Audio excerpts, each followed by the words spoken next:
Hello, all. Welcome back to Train of Thought. My name is Trey, and this is where I share my thoughts on the Winnipeg Jets. So, I'm doing something new tonight. Just looking here. Jets game is not over yet. There is, as we speak, there's 48 seconds left in the game. They are currently behind 4-1. Okay, there's 30 seconds left in the game now. They're currently behind 4-1, and I'm frustrated. And I was like, I'm not gonna wait until the game is done. I'll vent a little bit. I don't want this to be a negative channel, but I feel like I need to vent a little bit. And then we'll talk about the final stat tally. So I feel like this is an ugly loss. The Jets, I believe, and I'm biased, but I believe they're a better team than the Blackhawks. Yes, the Blackhawks have players on that team that won 3 Stanley Cups in the last 10 years. But they're not that team anymore. They're probably somewhere between a 5th and 7th place team in this division, probably more likely a 6th or 7th place team, which is not a playoff team. Maybe this will bite me in April, but they're just they don't have the oomph that they did, even 4 or 5 years ago. They've lost some pieces, and they're trying to rebuild themselves. They got a lot of talent, and they got some good young talent, but they're not who they were. Speaking of not who they were, this Jets team lately has not reminded me of the team that I've grown to love this season. That gritty team that doesn't give up, that is always fighting, and is scratching and clawing and finding a way to get back in the game. I feel like this month, especially in the last couple of weeks, they haven't been that team. I mean, how many games have they been behind by 2 goals or more, or behind by any margin late in the game, and they scratch and they claw and they find a way to tie the game. They take it to overtime and they win, or they at least get a point out of it. Look at that Dallas game where they clawed back and got a couple goals late in the third period, and got a point out of it, which was huge. And I feel like kind of since that game, that team hasn't shown up. There's been a lack of focus. The story is circulating about how in the Hurricanes game, how when Sebastian Aho of the Hurricanes got a kind of a breakaway goal to make it 4-2, that the Jets only had 4 on the ice, and that's because Patrick Laine was on the bench talking to Juno Luoto, and Luoto was like, "Hey, I think you're supposed to be on the ice," and Laine was like, "Oh," and then he looked up and the Jets guy got scored on. So I know stuff happens, but Laine, you're an NHL player. Come on, man. And then there's some aspects of that tonight.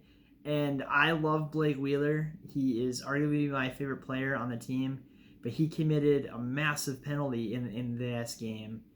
And they were saying maybe it was a touchy call, but he came on the ice early when Mark Scheifele was trying to get off the ice, and he touched Blackhawks player. There you go. There's a too many ice on the penalty. The Blackhawks score. It's the 3-1, right when the Jets were getting momentum back. Okay, so this game has been final. So some stats: 4-1, Blackhawks. I'll get back into what I was talking about in a little bit. 4-1 Blackhawks. The Jets outshot the Blackhawks. So this is this a second game in a row? Yeah, second game in a row that they've that the Jets have outshot their opponent by 5 shots, but have lost by 3 goals. Yay! Not. So that's not good.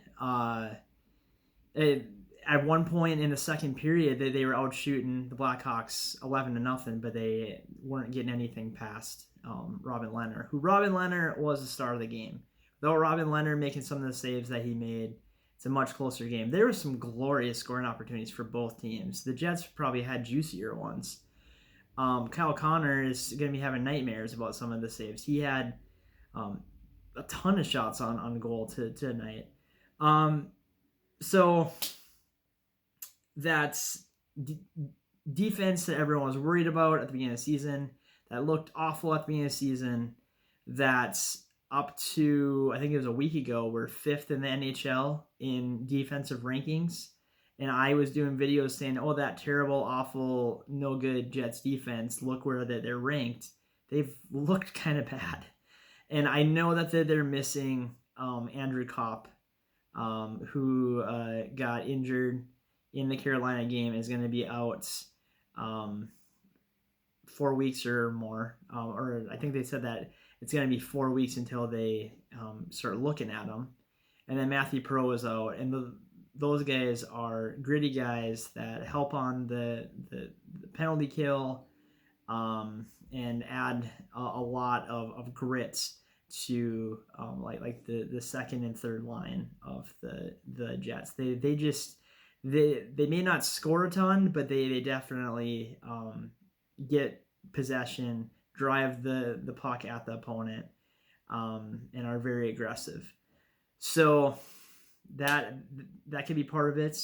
There's been some talk about maybe they're distracted by Christmas break because teams, when it gets this close to the Christmas breaks, maybe start thinking a little bit more. But I would think that the Blackhawks are in the same boat, so I don't know if that's a great excuse. So I don't even know why I'm talking about it. But yeah, the defense does not look good. Some stupid penalties. The Jets only committed 2 penalties because they are a pretty disciplined team, but the penalties that they've taken lately have been costly because, kind of like the beginning of the season, it seems like we're at a point now where when they go on the power play or when they go on the penalty kill, that you're holding your breath, and they're getting scored upon. They were 1 for 2 on the penalty kill at night, which 50% isn't good. The power play was 0 for 2. Patrick Kane scored 4 points tonight. He was in on all the goals. He scored the last one. So he's still a superstar. He's still Patrick Kane. He had a hat trick. I think it was, Saturday? Against the Wild. So still a great player. Alex Nylander of the Blackhawks had 2 points, including a goal. The Jets, their only scoring was my man Tucker Poolman. Great play. Nick Ehlers kind of drew some attention to himself, like he's very good at doing. Great, like a nice pass over to Tucker, who one-timed a bomb home, and it was nice to see one get past Lehner. At that point, it was 2-1. Still plenty of time left in the third period, but not long after that is when that Blake Wheeler penalty happened. So that's about all I got. So what do you guys got? What do you guys have to say about the game? Are you optimistic as to when this funk is going to end? I know the Jets are going to snap out of it, but it's just ugly right now. Yeah, so I want to hear your thoughts. Smash that like button if you like this video. If you really like it, hit subscribe. Love to have you, getting plugged into these videos more. As always, thanks for watching, and I will talk to you again soon. Thanks.